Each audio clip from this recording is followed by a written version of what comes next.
the first season of the Sunday SITREP.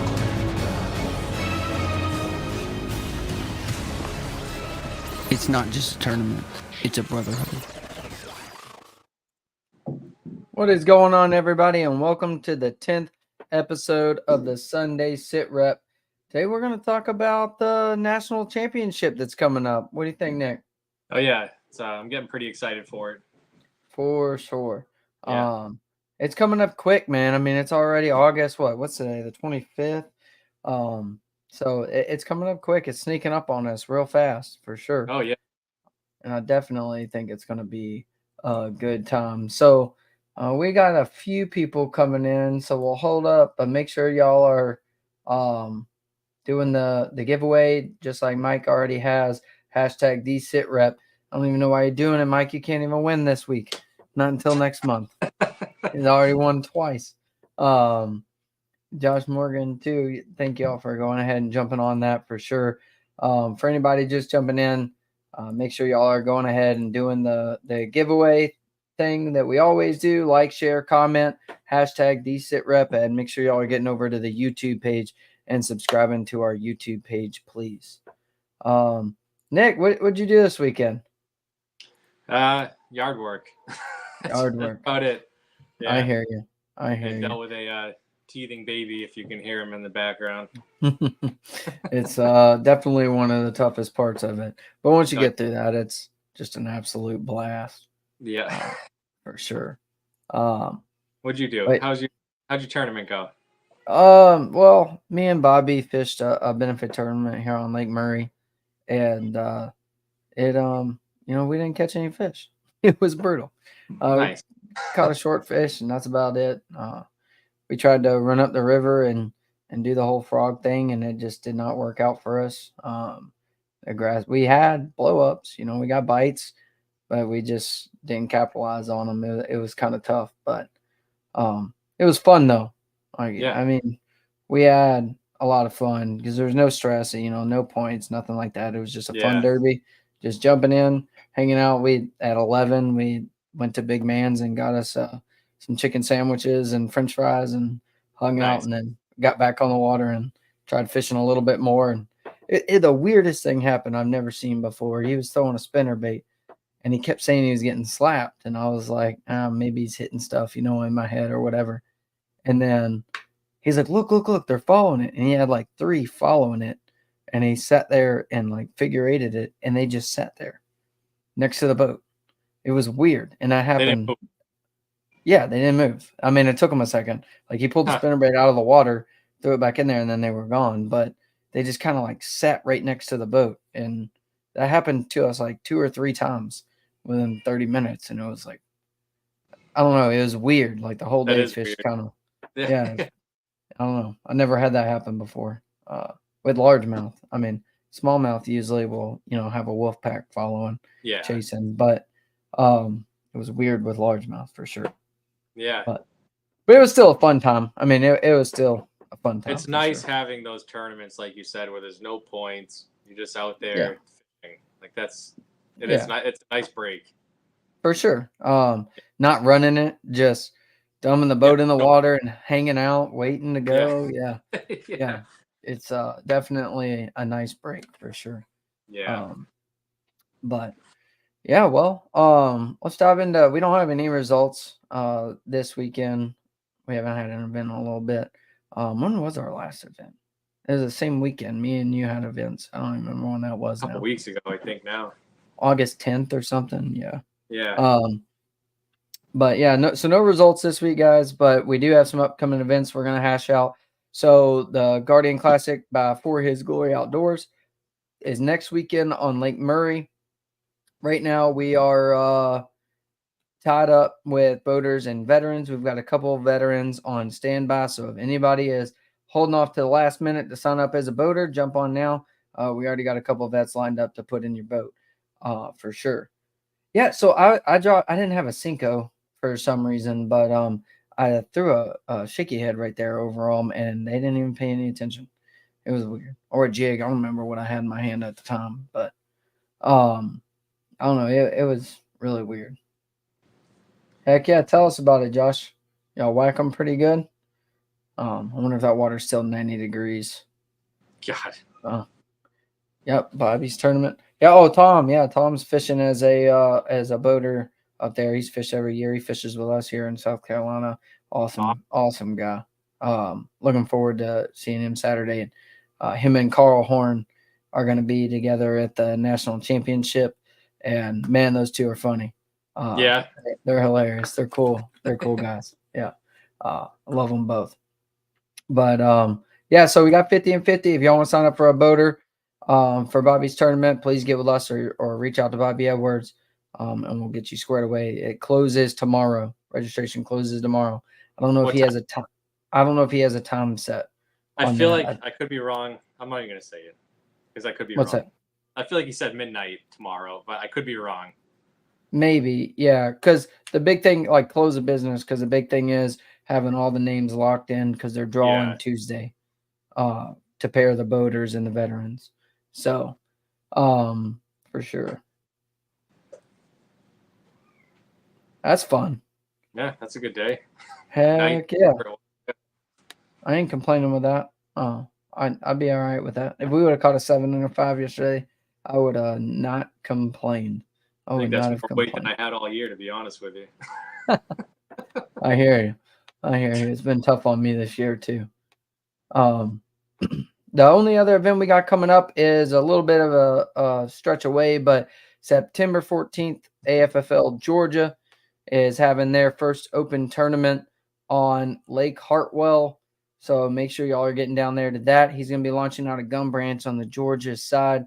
It is a benefit tournament for American Vet Post number 10, and $10 from each entry goes to their organization. So please jump in on that. Help out the American Vet Post down there, and let's get AFFL Georgia ready to rock for sure. And there's Dave in Virginia. I just pulled it up. I saw it. He has September 14th as well. That's right. That's right. Louisiana out of Sturgeon Creek Marina. It's an open. Right.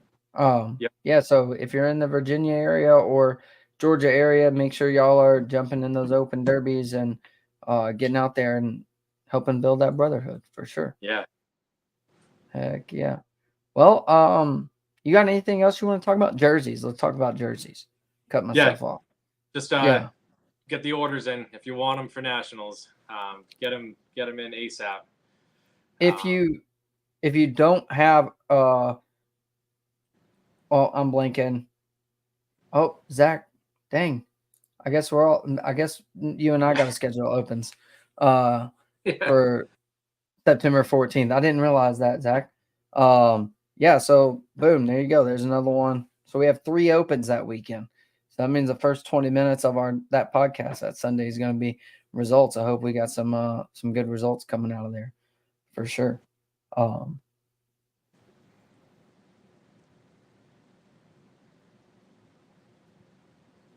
Oh man, 5 for over 8. Had 2 fish. Wait, what?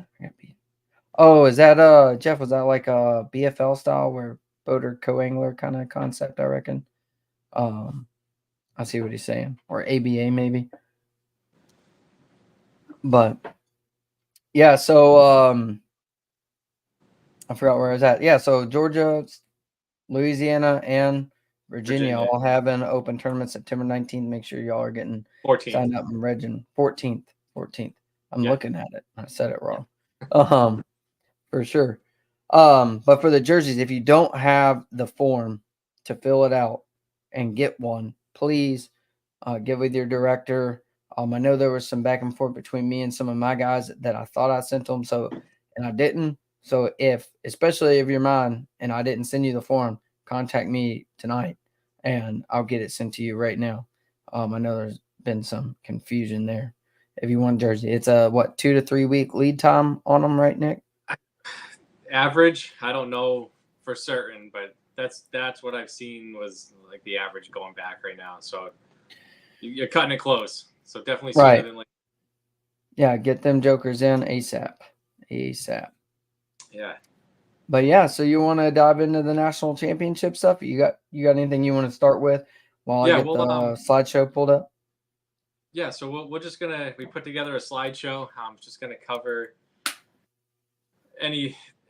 pretty much everything with the event. If you guys have any questions at all, put them in the comments, and we'll do our best to answer them right on the spot. Some of the stuff, if you ask it and we see it come through, there might be a slide for it, so we'll just tell you to hold off. We'll tell you, it's coming up. Right. Mike, what are we looking at for boats? We should have right around, actually, you know what? Let me pull that up real quick and see what the, we should have, I know there's a few that haven't gotten it in yet, but we have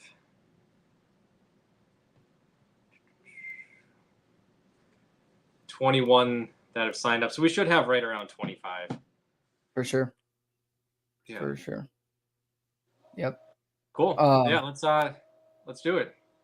Yeah, cool. So obviously Lake Chickamauga and Dayton, Tennessee. I don't know why it's not. There it goes. So I'll let you you did a lot of this, Nick. I'll let you take the reins here. Yeah, so this is just a quick history about it. It's named after the Chickamauga Cherokee who used to live in the area.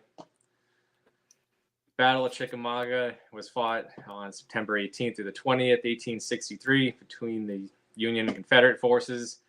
It marked the end of the Union offensive, the Chickamauga campaign in southeastern Tennessee and northwestern Georgia. It's a little bit of history for you there. Right. Also, a victory for the South in 1863. The North will be victorious in 2024. Just had to throw that in there. Yeah. Boom. 1940. Yeah. I thought it was a lot older than that, to be honest. I did too, honestly. I thought the TVA had been around a lot longer than that. Yeah. Maybe, I don't know, maybe they just maybe the northern part's a little older and they just worked their way down. I don't know. I have no idea, to be honest. That's a big 1,200. Yeah, 810 miles of shoreline. It's a pretty big body of water. It is, and it's long and narrow. Until you get down towards Chattanooga, it starts to open up a lot. But it's a lot of grass. 810 miles of shoreline, but 90% of that's grass. Well, I would say probably 50% of it. The upper end of it for sure. Yeah, so at the north you have Watts Bar, and at the south end you have Nickajack. It's just about, 59 miles long from end to end, from dam to dam. Then you have all the little arms and stuff that come off of it. So there's a lot more water than just the main river. Yeah, there's a lot of little backwater areas and stuff you can get into. 72 feet. Is that where the northern guys are going to be, down there in that deep water? Yeah, so this is why we picked it. Yeah. So the variety of things to fish was, everybody in the AFFL, no matter what state you come from, there's something there for you to relate to. Yeah. Grass, humps, points, offshore stuff. There's rocks everywhere on the shoreline and out submerged. Dirty water. Yep. Yeah. Clean, yeah, for sure. You can find any color of, depending on water flow and everything, you can find any kind of water clarity you want. Oh, yeah. Chocolate milk to crystal clear, for sure. It's not 20 feet of visibility like it is up there in New Hampshire, but southern clear, 5 to 10 maybe at best down in the north at the bottom. Yeah.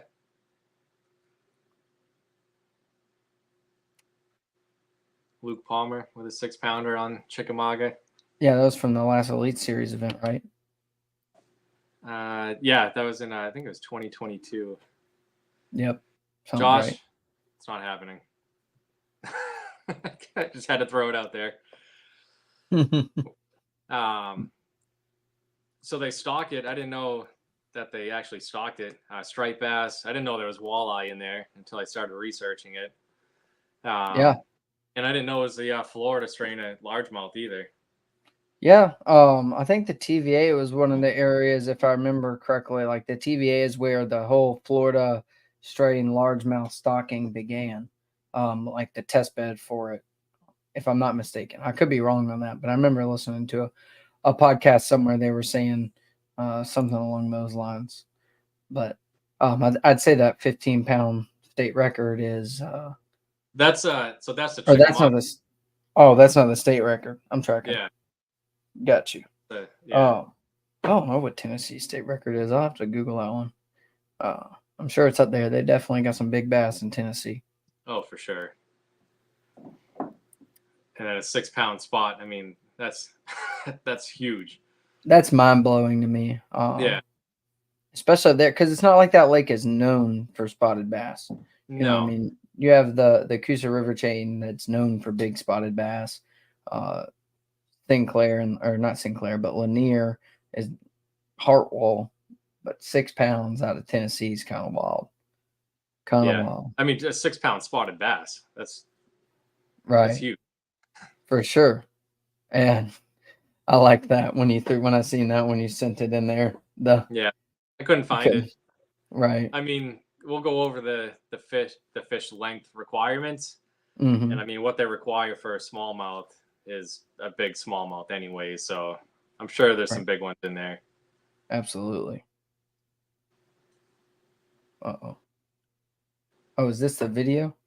Yeah, so this is just the Bassmaster lay of the lake, just to give everybody like a quick overview. I think you can make it full screen too when you start playing it. Yeah, it's taken me to YouTube. I'll play that at the end. Yeah, because I'm gonna have to switch screens because it's taking me to an excerpt window or a different window.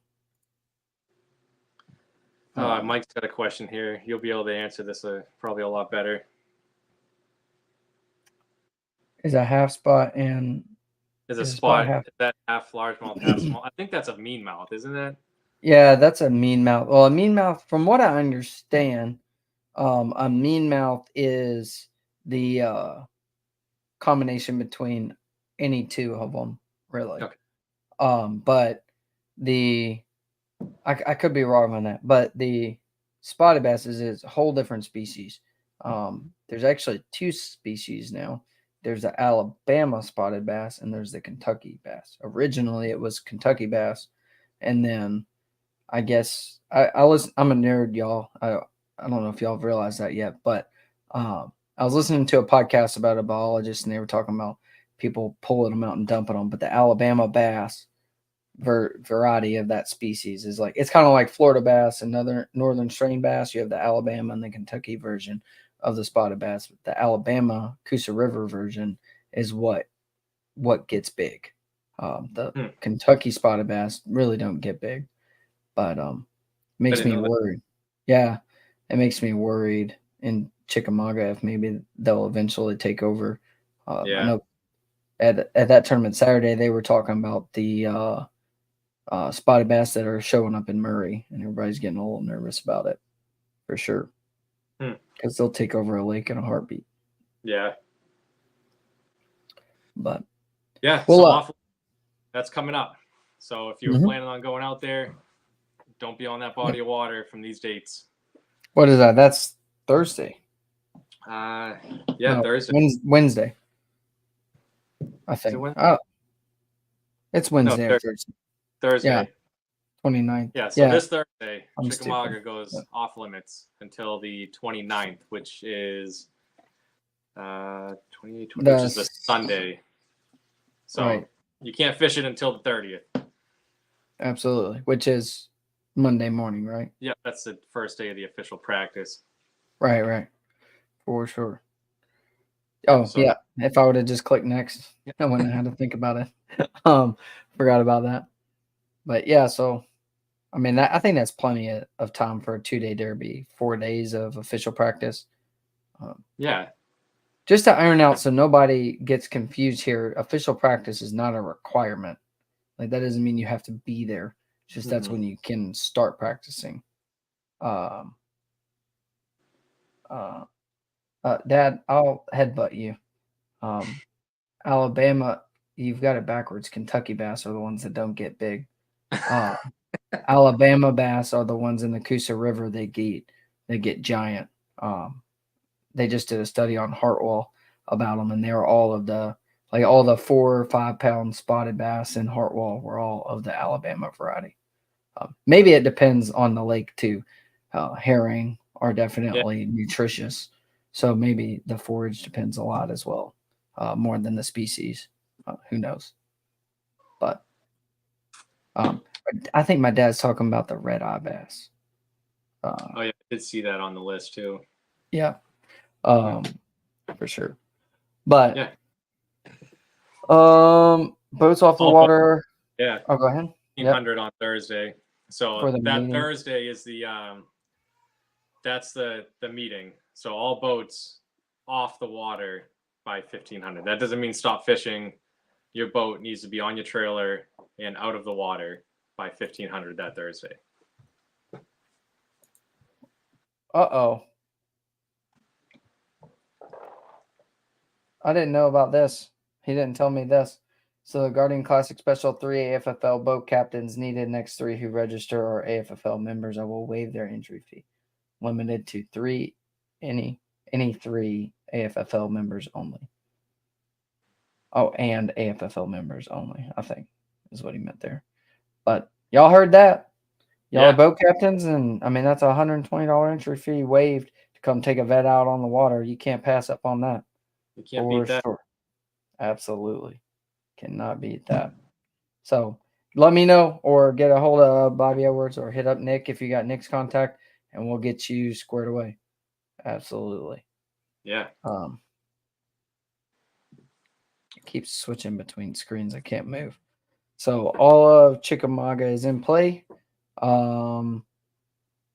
Except do you have the okay, yeah, there it is. No locking in the Nickajack or Watts Bar for sure. So you have to stay on Chickamauga. You can go into any of the inlets, rivers, anything. You just cannot lock. So you can't go north of Chickamauga and you can't go south. You have to remain on that body of water. Absolutely. That would definitely going down in. So this is the only area that is going to be off limits both days. So the public launch is up in the back of that cove. Blue Water Resort, you can see it right there, which is where we're going to take off from in the morning and everything. Basically down to the mouth of that cove. That's off limits. Right. Couple reasons for that. So Blue Water is a public marina. So there's going to be a lot of boat traffic going in and out of there. We want to stay out of their way. They have a public fuel station right there. So there's just a lot of boats going in and out of that cove. And then at the end of the day, we are bringing our fish back out a little bit to dump them. We don't want people fishing in there, catching those fish again. Let's not beat them up too bad. Let's go out and find more fish the next day. So that is the area that is off limits. Both days right there. Everything else is in play. Yep. And you got plenty of lake to fish. Yeah. You have 60 miles or 59 miles of the main river, lake, whatever, reservoir to fish, plus everything off the side. Right. Absolutely.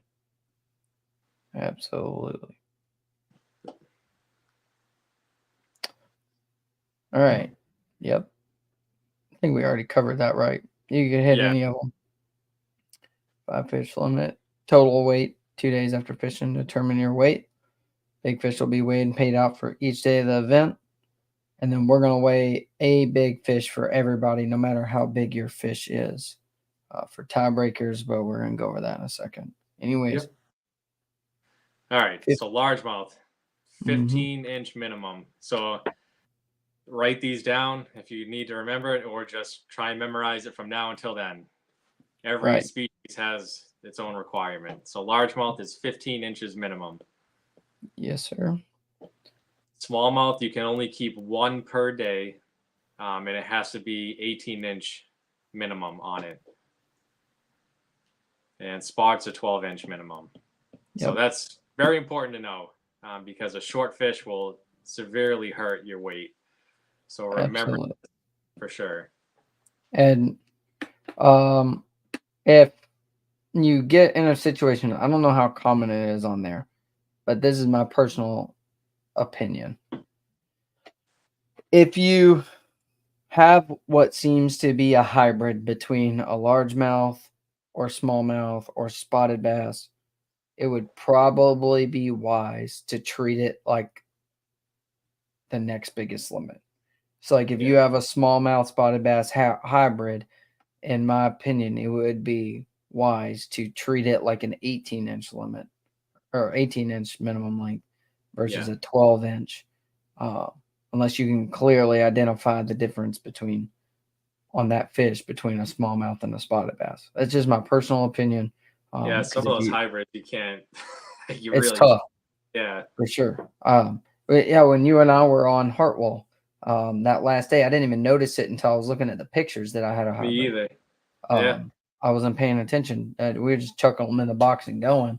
I wasn't really paying much attention, and we had a hybrid, for sure. Yeah. But for the largemouth, same thing. I would go with the 15 inches if you can't tell if it's a spotted bass or not. But we're going to go over how to identify it. Josh, I don't know of any other fuel stops. I mean, I'm sure there's a couple other marinas, either when you're heading north or south. I can't imagine that's the only one. I would just jump on like Google Earth or something and take a ride down the river and see what you can find. All the marinas and stuff are listed on there. I'm not sure what has public fuel stops. I know down Sail Creek is like 5 or 10 miles down. It's got a marina in it that has a gas dock on it, I believe. I'm pretty sure every one of the marinas has gas in them. Yeah, they usually do, but I just don't want to give you any false hopes. So just do a little research before you start. For sure. River. Yeah, don't get stranded out there. Yeah. Don't get stranded. Do a trash fish side pot? I wouldn't be against that at all. Me and Bobby might win that one. Y'all don't careful what y'all bet on. So this is more for the guys up north. I had to study something like this before the first time I went south. The easiest way I can say I mean, they're visibly different when you hold one. Like when you see a spot, it looks a lot different than a largemouth. But the easiest way to tell for sure, and correct me if I'm wrong, Austin, but on their tongue, you'll see it listed. They have a really rough patch. So you just feel the tongue. You can't miss it. Yeah, so feel a largemouth tongue next time you catch a largemouth. It's smooth. I mean, there's a little grit to it, but it's smooth. The spot has like a definite, you run your thumb down its tongue and it will catch your finger. Like it's very noticeable. However, I have caught them that do not have the burr on their tongue. That doesn't mean it's not a spotted bass. There's two other ways to identify it. You can the scales thing is kind of weird. I've heard people talk about the scales in the. Is it showing my mouse on there? Yeah. I've heard people talk about the scales way. That's kind of hard to identify in person. This is a really. I good don't picture. like that one. Yeah, the big thing is the dorsal fin and the mouth, the jawline. I like the on the tail with a line. You see how like the spot has the largemouth turns like a solid line. Yeah, but I've caught largemouth with broken up lateral lines too. Yeah. That's in a perfect world. Yes, you have a broken up lateral line on a spot, but I've also got spots that have that solid. The big thing for me, the thing I look at first, no matter what, is the jaw right here. The jaw always stops at the eye for a spotted bass, and a largemouth that you have that big part of the jaw that extends way past, and it's very visible different. Yeah. A fish over a pound and a half, they're usually easily identifiable between each other. But when they're smaller is when it's really tough to identify them sometimes, because a real young largemouth can look like a spotted bass. Yeah, for sure. Absolutely. But then if you the spotted bass, their colors are like more vibrant than a largemouth. Absolutely, they kind of get that deeper green to them. I mean, it depends on the lake you're on. Belly. Right, right. It depends on the lake you're on and where you catch that fish too. But another thing is kind of a lot of people don't talk about it that much, but you can see here like largemouth always have that deeper tone to their fins than the spots have this lighter tone. But that once again always also depends on where you catch that fish for sure. But yeah. Yeah, just do a little research. But I mean, the easiest ways I think are the tongue and then the jawline. Right. Absolutely. Yeah, exactly, Zach. It kind of resembles a rockfish or a rock bass. Yeah. I like this. We're getting stateside pots talking. Yeah. I don't know. That could be interesting for sure. Yeah. Could be interesting. So All that's right. a picture of the pavilion that we're going to be allowed to use too. I just have to verify we should be able to use it for weigh-in. I'm almost positive he told us that, but that's where the meeting will be. Yes, sir. On Thursday. Starting at 1700. On-site check-in. Boat insurance. Current boat insurance, meeting the minimum requirements, which is outlined in the rules for the league. And make sure you get your fishing license. I thought of this as I was typing this up. I was like, it's kind of important to throw in there. Make sure you get it. Verify it goes through. This has happened on the MLF and the Bassmaster side recently. No, it was MPFL and MLF, I think. I don't remember, but 2 professional level tournaments in the past year, anglers have been disqualified because they didn't fully purchase the license. They didn't get the confirmation. They didn't finalize it. So please make sure y'all finalize it. Check your email, get it, or if you're getting it mailed to you, however you end up going about it, just make sure you actually have physical proof that you've verified before we start. Screenshot it, save it to your phone, print it out, do a couple different things just to CYA. Absolutely, CYA. So we're just going to get like that fluorescent ribbon to tie onto your trolling motor. Reason we're doing this is so you can identify who is fishing in the tournament. So if you pull up to a spot and you see someone fishing that spot, we have the rule where you want to be 50 yards away from that angler unless you guys agree upon it. Right. You'll be able to identify the boat. Hopefully it doesn't fly off. We'll give you a couple pieces to tie on there. Absolutely. Liability forms, standard ops. Random draw. Yep. We're going to do that, like just draw the hat in the meeting. We can either do out of the hat or weigh fish. You can enter everybody into weigh fish and then hit randomize, and it'll give you random boat numbers right there too. Oh, okay. That's pretty cool. I didn't know it did that. Yeah. Flight numbers. Yep. Yeah. I know we don't have a lot of boats, but I'm just doing the flights to help mitigate the cluster at the weigh-in. Absolutely. To keep things flowing. Go over the rules. Yep. It's basically the slideshow. This slideshow covers pretty much everything we need to know. Absolutely.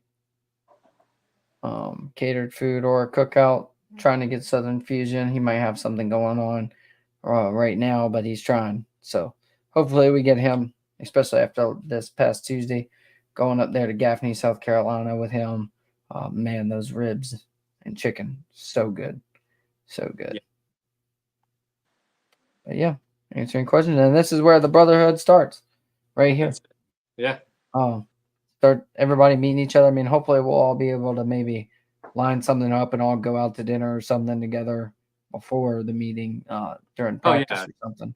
But I mean, they have fire pits at the resort. You know, we can all hang out by the fire. I mean, there'll be plenty of time for everyone to get to kind of know each other. But if not, the meeting on Thursday, we'll see everybody there. Absolutely. It is mandatory. This is the only mandatory event that we have before the actual tournament. So you do have to be here. Absolutely. There's a pavilion right next to the boat ramp. All right. So the times, we talked to the times of these are just wags. We'll iron that out by the meeting for sure. We don't know what safe light's going to be. I've never been to Tennessee. especially this time of year. So I don't know what Safe Flight's going to be. This is tentative, but this will give you a gist of the timeline we're looking at to get things rolling. Right. Kill switch check shortly after, and then standard tournament ops, morning prayer, moment of silence, national anthem, and then filing out. Do we have some map to show the file out order? Yeah. So the that's right. I'm sorry. Out, I think the we can actually go to the next the next slide. I think that's the yeah. So you'll file out once you reach the mouth of that cove and you're on the main lake. You can then take off. So we'll file out in numerical order, whatever your boat number is, because it's a no wake zone from blue water to the mouth. So we can't fly out of there anyways. So we're just gonna idle out. Right here. Yep, there we are. So the public ramp, you can see it up there on the top left. That's if you're not staying at blue water, you'll be coming from that direction. The meeting spot is that big circle right there, and then where the yellow line kind of swings in front of that dock, that's actually the fuel dock. They said we can use that to call boat numbers in the morning. So we'll just all meet out there in that circle. Then once we start filing out, we'll go by that dock with your live wells open. And then so we can do the live well checks and everything, and then we'll head out to the lake. Absolutely. Josh, yeah. So they said he told me the rooms each have an outlet outside of it. I don't know how far away. It looks like it's pretty close to your parking spot. But yeah, definitely bring extension cords to reach. I don't know how far it is, but each room should have a couple outlets. Absolutely. Yep, and then shoot straight out there, and where that X is down here in the bottom, right at the mouth of those two islands, is the blast off point. Yep. Easy money. It's I clocked it out. I think it was like a 0.42 miles. Yeah, yeah, it was quarter mile, whatever. Yeah, and half mile, yeah. And that's all a no wake zone. I did confirm that, Nick. I remember now. You have to idle out to that point anyways, so it's perfect. So we'll do that, and then that way there's nobody standing in their boat getting their doors blasted off while they're out there. Yeah. Oh, yep. Take off. So you want to explain this one? I remember we talked about it, but I don't remember what it. Yeah. So the weigh-in. Everything you see on the left side of the screen with like those U-shaped arrows, when you come into weigh in, do not park there. So that first dock, the uncovered dock at the top on the left, that is for people going to their general store. So if they want to pull up, go into the store, buy something and head back out to the lake, we have to leave that open. That single dock in the middle is the fuel dock. So we can't use it. They want us to keep that clear. And then all these covered docks are their seasonal rentals for their marina. The docks we can use are up there. Yep. Yeah. So there's actually one more above that too, behind the word Saturday. There's another dock. You can beach in between the docks, in between the boat ramp and the docks. It's not like the rock ledge. It's just like a shallow spot you can pull up, so you can beach. If any of those boat slips are empty, he said we can pull up and weigh our fish and then take off after. Those are just rentals for people that are staying at the resort. He said they're usually not full, so we can use those for the weigh-in. The weigh-in will be at one of these two circles, either the pavilion. If we can't use the pavilion, the backup is going to be in the parking lot. We'll have a few of our easy up set up. We'll just do it right there. Absolutely. Easy money. Oh, I didn't realize you had words in this one. Yeah, it's all right. Yeah. So the weigh-ins. Flight 1 due in at 15, and then standard ops, Flight 2 due in 15 minutes afterwards. Yep. Dump their fish alive. Or keep them alive until they so you're weighing them. So we're fishing too, right? So all the directors are fishing. So if we are not completely set up by that time, don't be standing up there with a bag of fish in the sun waiting for us to set up. Keep them in your live well. Let's take care of them. But we should be able to leave everything set up the night before, so we should be good to go. But just don't stand up there with a bag of fish in the blazing sun.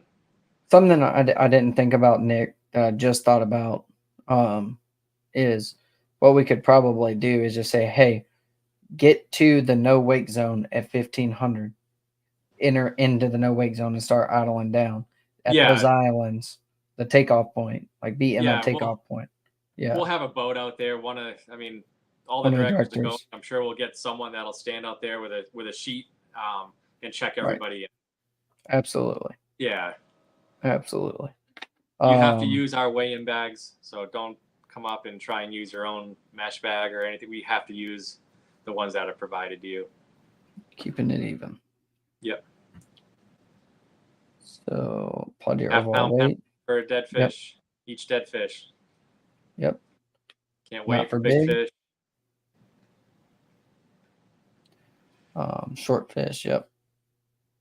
Yeah. Standard in the tournament ops. I mean, this is just copied right out of our rule book. We're just keeping it going with this event. I just wanted to highlight the hot topics. Absolutely. So if you bring a short fish to the tank, that fish and your largest will be removed from your bag. So again, that's where remembering those length restrictions are really important. And we will be checking them. We're going to have somebody on the bump board checking them for sure. Yep. Don't want anybody taking an advantage over other folks at all. So courtesy measuring board, do the golden rule thing. How I do mine, I'm sure you do it the same, Nick, is if you courtesy measure, you come up and say, hey, I've got one. I say we post a director up on it. I don't see why not. And have a director that's not the tournament master or the weigh master and get his opinion, no issues. But if you try to weigh it and the weigh master calls it out or the guy on the bump board calls it out, that's when you're going to get penalized for sure. Yep. But you've got to bring it up, not us. If we bring it up, it's too late. Yeah, exactly. Mm-hmm. So we're still trying to work this out, but as it sits right now, after you weigh your fish, put them back in your live well. We don't have holding tanks right now. And then after that, bring them back out to the main lake area that you took off from in the morning, dump them out there. And then you can come back in and watch the weigh in or whatever. But that's the release point for the fish. We are trying to work it. If we can get a couple directors maybe to put them in their live well, bring them out for you, we'll figure that out. But as we sit right now, you will be bringing your fish back out to that takeoff point. Absolutely. Yep. Come on back. Big fish paid at the end of each day. Day 2. Well, everything will be awarded. Yep. I'll ask that question in a minute. Any protests? Yeah, so this is a big one for sure. If you've got a problem, please make sure you bring it up to us within 15 minutes so we can get it in writing, pause the payouts and everything, and then it's going to take us a little time after scales close to get everything set up and going for the payouts and the trophies and whatnot. So in that time, if there's an issue, that's the time to bring it up. Don't do it after. Once we start the payouts and everything, it's too late. Absolutely. Absolutely. Written and signed. Yep.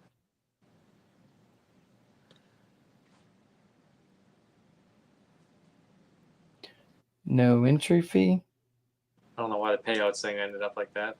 Yeah, I don't know. It was fine earlier. $3,000 guaranteed. First place, $1,900 to second, $1,100 for third, $250 a day for big fish. Pretty simple. So this stuff, guys, this is where you guys are working your tails off promoting the league, and because of that, the league's growing. So as the league grows, it's getting put back into the league. That's how we have a no entry fee event with payouts. you know, Right. so that as it grows, so won't these payouts for nationals. But I mean, for a first year running, it's pretty good. Absolutely. Absolutely. Not bad at all. Yeah. And yeah, I mean, I think it's awesome. Oops. I don't know what happened. Oh, I forgot this was in here.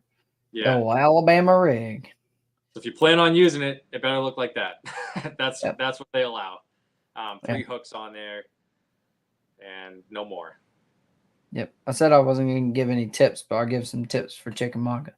Put 1.5 ounce weights on there and punch it in the mat. Rip it like a rattle trap. No, that's what Bobby told one of the guys this Saturday. It's pretty good. Pretty good. Could you imagine trying to put that through a mat? Oh, it would. It would be a nightmare. Fishing rod. Yeah, it would be a nightmare. You need a legitimate broomstick to do that. But yeah, I don't think you have to do it like this picture necessarily. Like some people use screw locks and put another swim bait on. Just the hook points is what matters. That's what you can't have hooks on there. Right. Only 3 hooks. I've never seen a diagram showing it with the spinners on there, spinner blades, but I just took it off the state's website. Oh, got you. Yeah. Easy way, but as long as you have only 3 hooks, you're good to go. Yeah. I don't think we have to worry about sabiki rigs. I don't even know what that is, dude. It's a surf fishing thing for bait fish. No fishing with 50 yards. We kind of already covered that. Yeah, so if you are going to a spot and there's a boat sitting there, they beat you to it. So you better ask if you can pull up next to them. Absolutely. Find somewhere else to fish. Absolutely. Landing nets are permitted. This is a big one we need to hammer out. No culling of dead bass. You have to weigh it. Yeah, if it dies in your care, in your possession, it's getting weighed in your bag at the end of the day. Absolutely. Have some integrity on that, please. I know a lot of people like to throw them back, but have some integrity there, please. Mm-hmm. Yeah, if you got to, if duty calls when you're on the water, that's the only thing that we're really allowing you to leave your boat for. By all means, go for it. No fishing. So if the boater leaves, the non-boater can't sit in the back deck and start casting out. All fishing ceases on that boat when someone's out of it.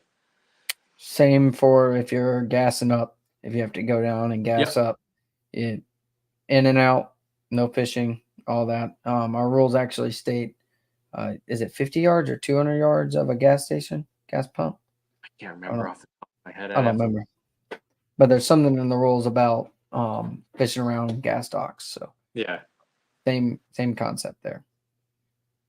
Life jackets must be worn while the combustion motor is in gear.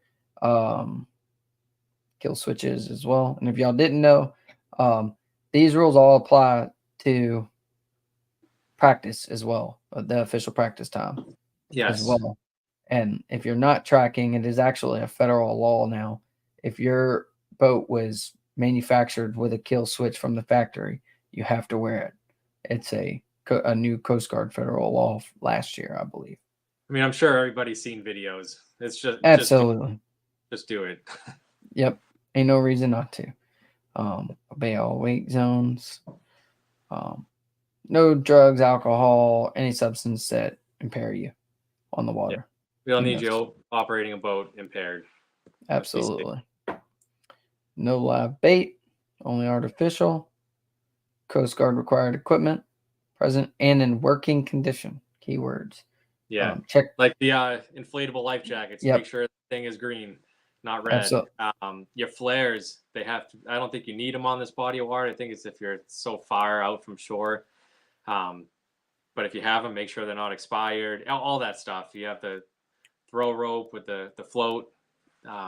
Everything like that. Just make sure you have it. You should always have it anyways, but I don't know what the fishing game's like on this lake, so don't get caught.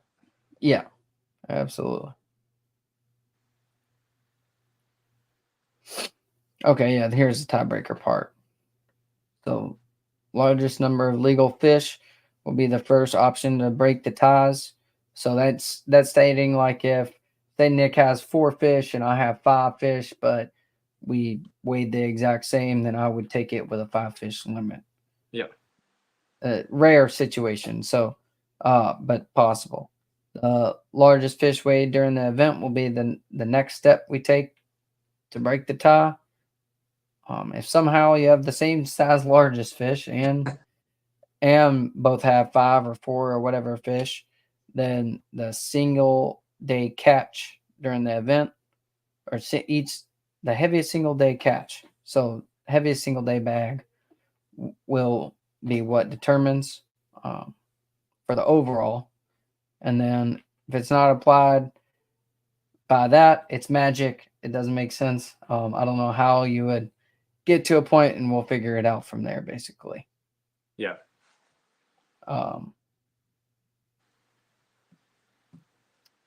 Non-puncture cold tags, for sure. Some folks still using that's the in our old rule school. book. We should all be using. Absolutely. Absolutely. Non-puncture. There's good ones out there. Some of them suck, but you can buy good ones that aren't too expensive. Mm-hmm. So I didn't remember this one. I think that's definitely smart. Yeah. Leave the so cold if you tag have on. a fish in your live well and you want it to be weighed for big fish, leave the cull tag on it when you take all the rest out of the bag. It just saves us time when we're going through. So we know exactly which one is going to be your big fish. Right. We want the weigh-in to be quick and efficient. So we're not weighing 3 fish to figure out which one's your big one. One fit, one and done. So call it out or cold tag it and bring it to us. I think I said fish many times in this sentence, but yeah. Only one fish can be weighed for your big fish for the day. So if you have one with a cull tag on it and we weigh that one and you're like, oh man, that was my biggest one, I'm sorry, that's the one we weighed. You can't go back and grab another one and say, let's do this one instead. One and done. Right. That's all. Absolutely. Make sure y'all are following all the official state rules, regulations. If you receive a ticket or a citation from DNR, local authorities, or anything on the water, you will be disqualified. All right. Standard ops for tournaments. If you break down or need a tow in, just let us know. And another angler, if you contact another angler, they can tow you in. But you're still required to meet the check-in time for your flight. Yeah. One angler must stay in the boat that's being towed, just in case. Life jacket on. Absolutely. Only headway speed permitted. Don't be trying to tow a boat at 50 miles an hour. I don't know if you would, but throw it in the gear and let it go. May also transport your catch.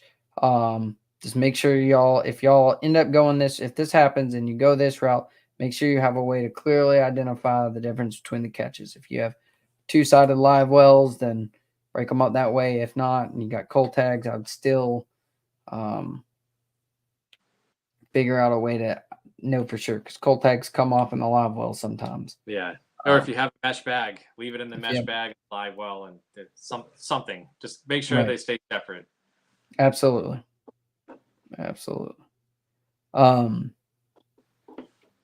Oh, that's the next one. Yep.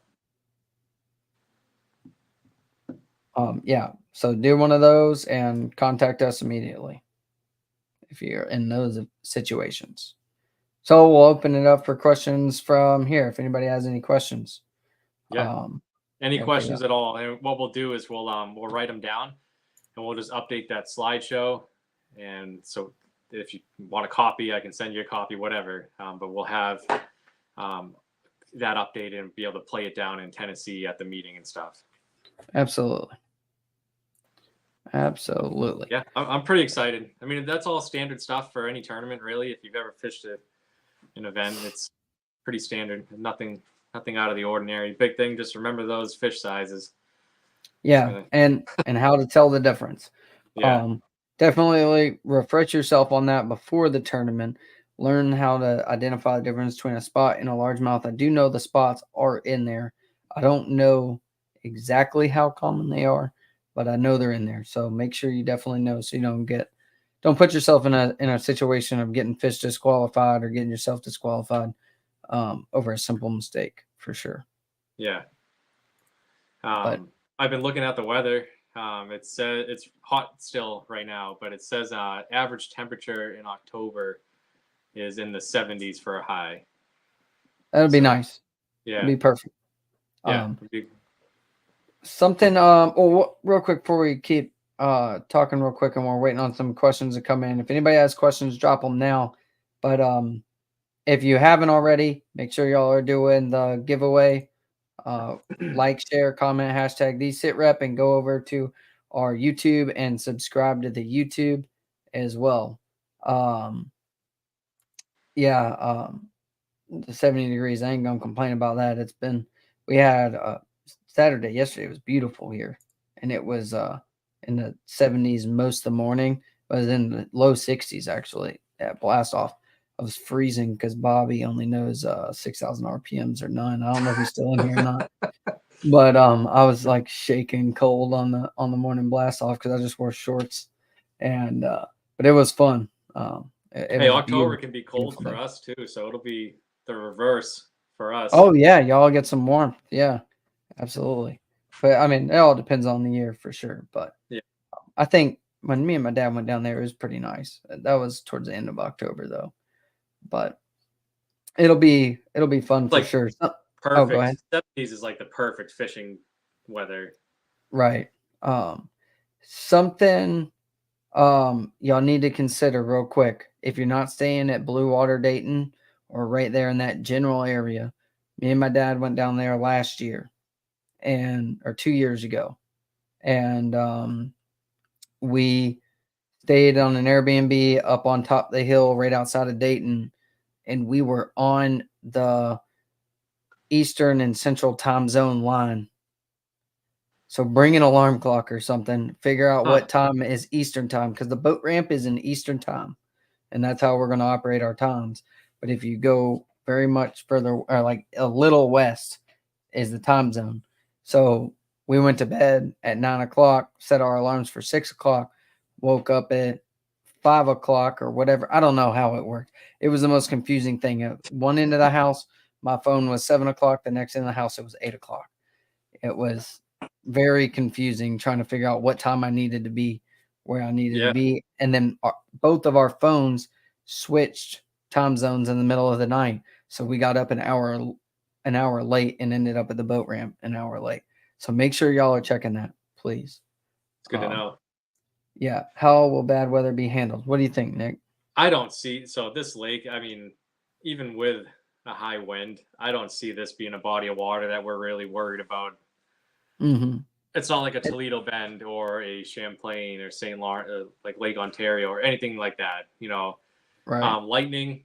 If we're on the water and was thunderstorms are forecasted, if lightning starts, just seek shelter until it passes.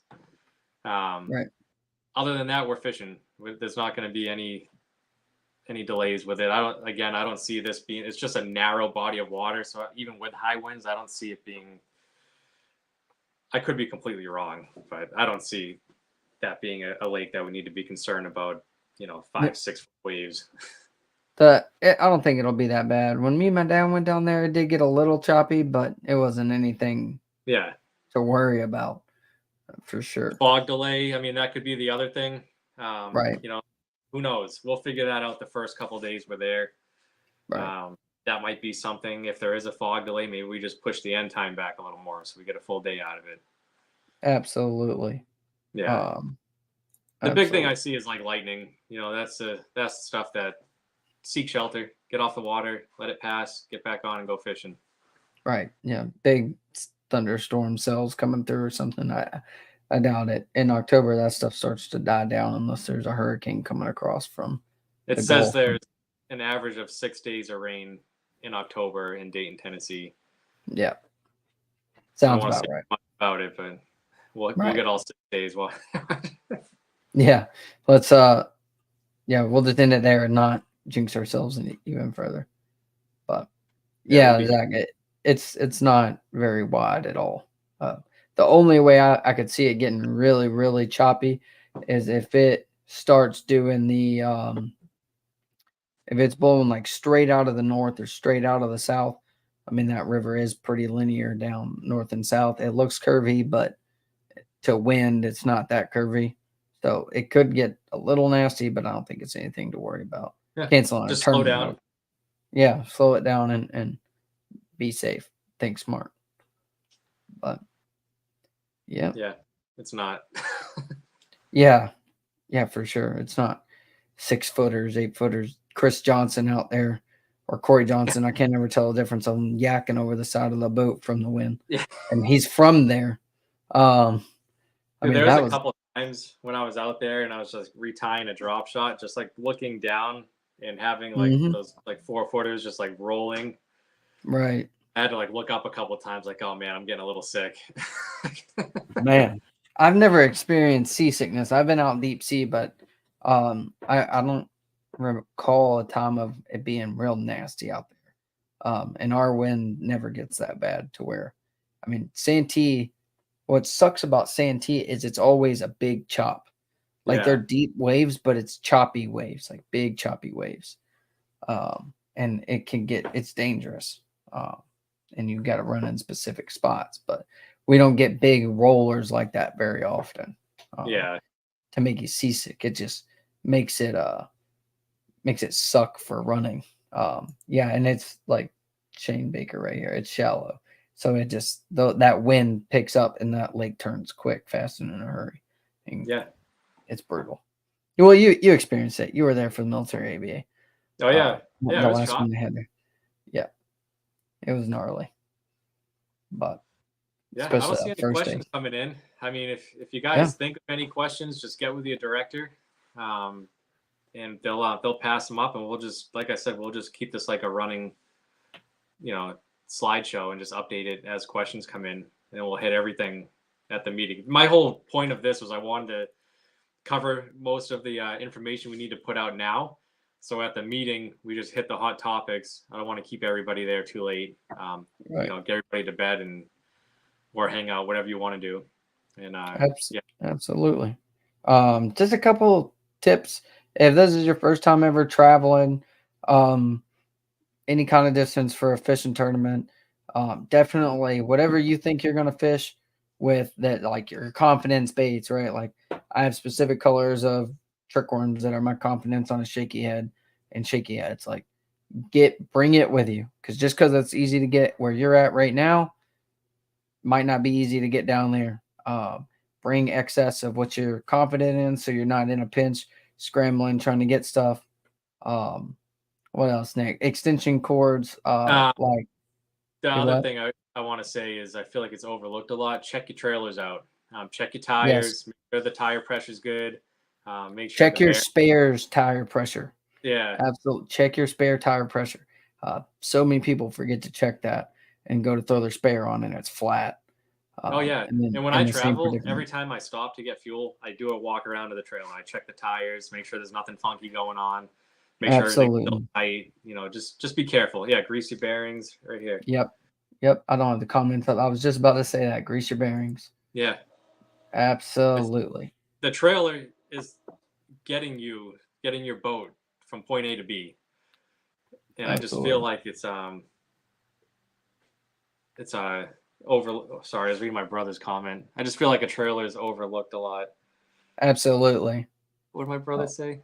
There he goes. Oh, we keep double clicking it. All right, you do it. You guys should do a live stream so we can watch the northern boys beat all the southern pals. All right. We'll see how it goes. Maybe we I like the state side pot thing. I kind of like that. Some kind of little state level. Which state has the total weight or something. Maybe we can do something like that. That would be fun. Yeah. But yeah, extension cords. Bring extension cords and splitters, multiples, in case you have to really run it out long. For sure. And just stuff like if you don't Yeah, engine oil. Boom. Engine oil. Spare props for your trolling motor, for your outboard, stuff like that. You know, another hub for a prop hub. You know, just sit down and think of stuff that could go wrong on the water, and then you're prepared for it if it does, because none of us know the area. I don't know what's around there. Right. There's not much. Dayton doesn't have a whole lot. I mean, there's a good tackle shop there. Michael Neal's tackle shop is, I haven't been there. I just keep hearing about it.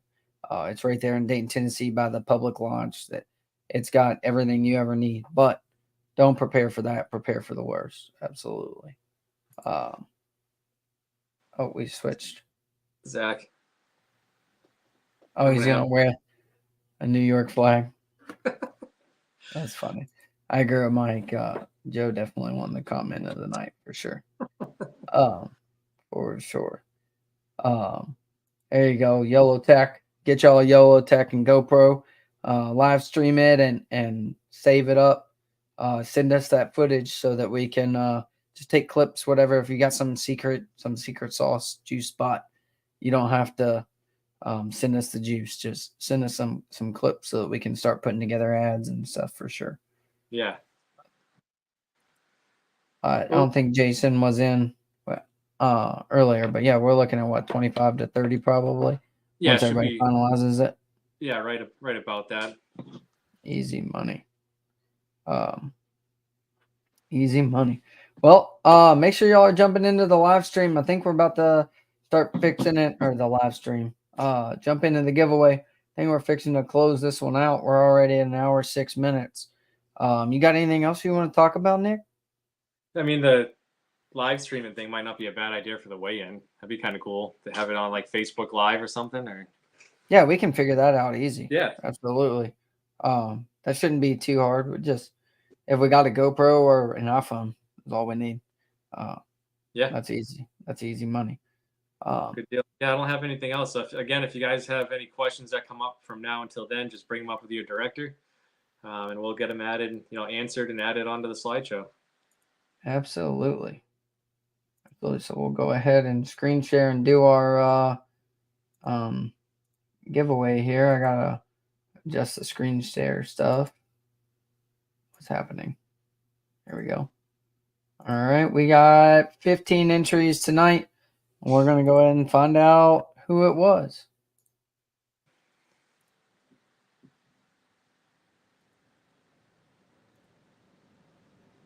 Nope, I already got you this week or this month. Why is it continue to do the same people over and over again?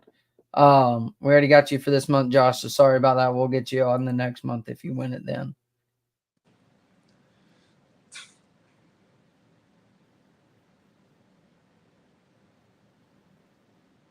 What is happening? So from the month before, so Melissa Hunt, y'all won again. I don't understand why it keeps doubling up. We might have to switch this system up and figure another way to do this. Crazy. It keeps doubling up on people, but I made the rule for the month, and you won the month prior. You won in July, so there you go, Melissa. Congratulations to the Hunt family, and we'll send a package out here to you shortly. I think so, guys. I know some of y'all haven't gotten the stuff. Some of y'all have. I'm going to start doing all the shipping at the end of the month. It's so hard for me to get away from work sometimes, and the post office on base is always busy, and there's always one person in there that working. So I'm gonna start doing it at one time of the month, at the very end of the month. Once we have all our winners for the month, I'll send them all out then. That way it's making it a little easier on me, and I can just rack up that charge all in one go for sure. But cool. So just a heads up on that. Yep, I got you, Josh. I got it set away for you already, ready to rock. Absolutely. And the barbecue sauce. I won't forget your sauce. The crazy thing is my mom has been watching since day one, and she commented on this earlier this week and was like, is it rigged? I was like, no, it's not rigged. And she's like, I keep picking the same people, and then I did it again tonight. That's weird. But I don't really have anything else to go over, Nick. Do you have anything? No, we should be good. All right. Well, make sure y'all are getting in touch with our AFFL Georgia, AFFL Virginia, and Louisiana directors to get signed up for the Opens coming up on the 14th of September. And don't forget, next weekend, y'all seen it here live, Bobby Edwards is giving the next 3 AFFL members sign up as a boater for his tournament next weekend on Lake Murray, a free entry fee, waiving it for you. That's a chance to win. We're doing over $10,000 in giveaway and payouts.